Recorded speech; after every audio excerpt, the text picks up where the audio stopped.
Let's talk about Full Moon, the second installment in Jim Butcher's Dresden files. Where to begin with this one? It was, and I was expecting this just based on reviews and everything I've heard from the story, but it was a little bit disappointing. Like I said, I went in with pretty low expectations. From what I've heard, this is one of the weakest entries in the series. But I was kind of hoping, I'm not the toughest critic in the world, so I was kind of hoping that I just wouldn't see it, to be honest, or, the issues that most people have with the book. I just wouldn't, they wouldn't bother me, or I wouldn't catch them. That, unfortunately, wasn't quite the case. Just a heads up, this is going to have spoilers in it. I think the format for reviews, I'm going to try and keep the first book in the series as spoiler free as I can, just because that's the introduction to the series. After that point, usually if you're watching a review of second, third, fourth book in a series, you've probably already read it. So that's kind of the format I'm going with. So just fair warning, there are spoilers in this review. But anyways, back to the actual book. I just had a couple issues with it. I generally liked it still. It did its job. It kind of furthered the story. You got insights.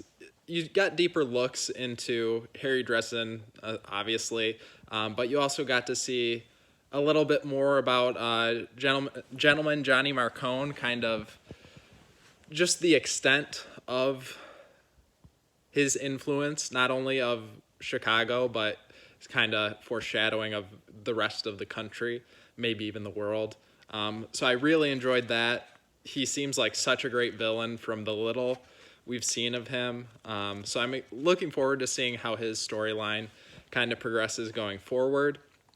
But the major issues I had with it were just, it was about halfway through the book, I think. And like I said, spoilers are definitely coming up, so turn it off if you haven't read it. But it was when the McGinn, like the big bad werewolf, the main werewolf, you might say, the Loup-garou or whatever. I'm sure I'm pronouncing that terribly, but it was when he was kind of rampaging through the police station. Carmichael gets killed, and I feel like that was almost like, it was such a hectic scene. And yes, he was a pretty minor character, but you still had enough interaction with him and Harry, and you can tell, he's Murphy's partner. And it was almost just like, yeah, this werewolf went on a huge rampage, killed everybody, and then it was like almost a side note, like two sentences. Oh, Carmichael was there, and, he got by the werewolf.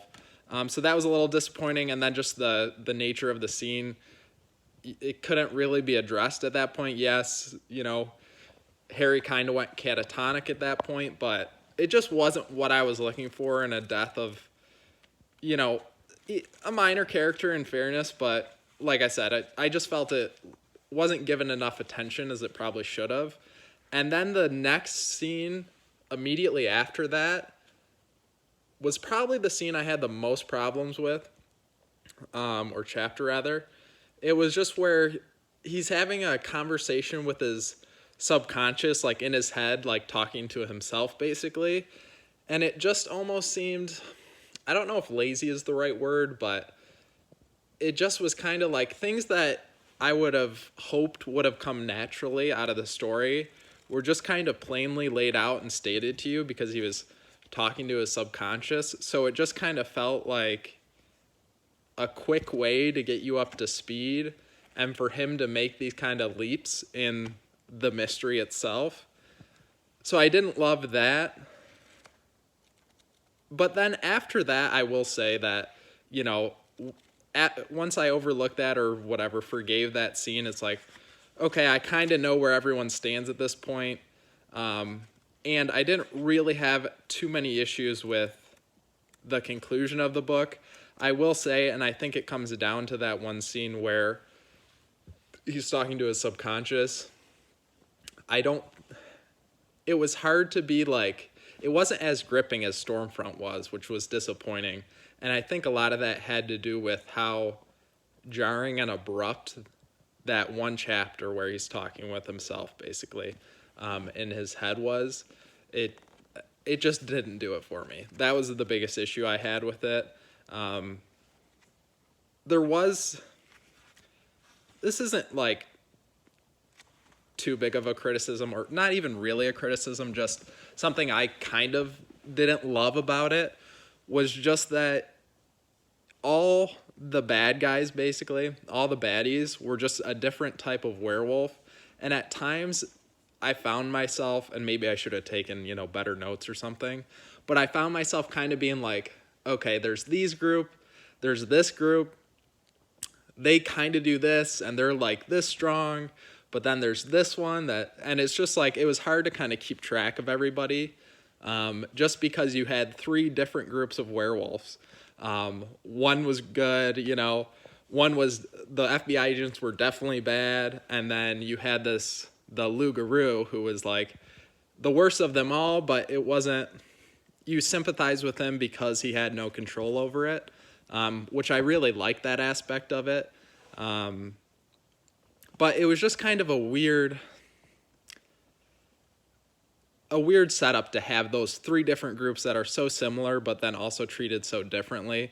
It was just something, an issue I had where, it wasn't the worst thing in the world, but it was just a little bit hard for me to keep, track of everything. I already touched on Gentleman Johnny Marcone, but I just want to mention again, it's just, you can tell this book was really setting up kind of the storyline and that whole conflict with Gentleman Johnny Marcone is gonna, kind of head in the future. I'm not sure if it leaves, the Dresden Files leaves Chicago at some point, but if it does, Marcone is definitely going to be at the center of it seems like. Just because they, dropped hints that he, has people in his pocket all the way up to like the tippy top of the government. So, and he kind of, his reach extends over the whole U.S. it seems like. So that was cool. We did definitely get Harry Dresden, his character definitely, we got a bunch of insight into him, kind of what makes him tick. He's not this straightforward, badass wizard guy that he kind of comes across as. He does, have some serious internal conflicts that he struggles with. You definitely see that throughout the book, especially near the end. So that was cool. You kind of get further insight. In the first book, he kind of was just like this cool wizard that was, blowing everything up and saving the day, and maybe not as straightforward as that, but in this one you definitely, his character definitely got further developed. So I'm interested to see where that goes. Even though I was overall disappointed in the book, like I said, the last 100 pages were fine, and it sets up, I can see how it's setting up the rest of the series. So I'm still excited for the next installment. By no means, this was a very minor roadblock, in my opinion, in the series. If I hadn't heard, it might have been more discouraging if I didn't already, hear reviews and know so much about, not the details of the series, but how highly acclaimed it is from, people that are very well respected in the community. So I know where it's going. It's not that discouraging of a book, but if you were going in blind to the series, it would have felt, I think, it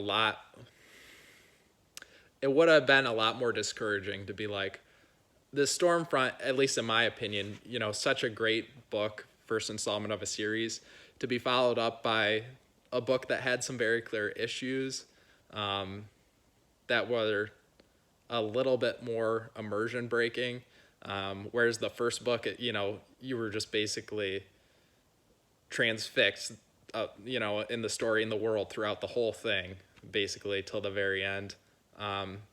So it could have been more discouraging, but I'm still very much looking forward to where it goes from here.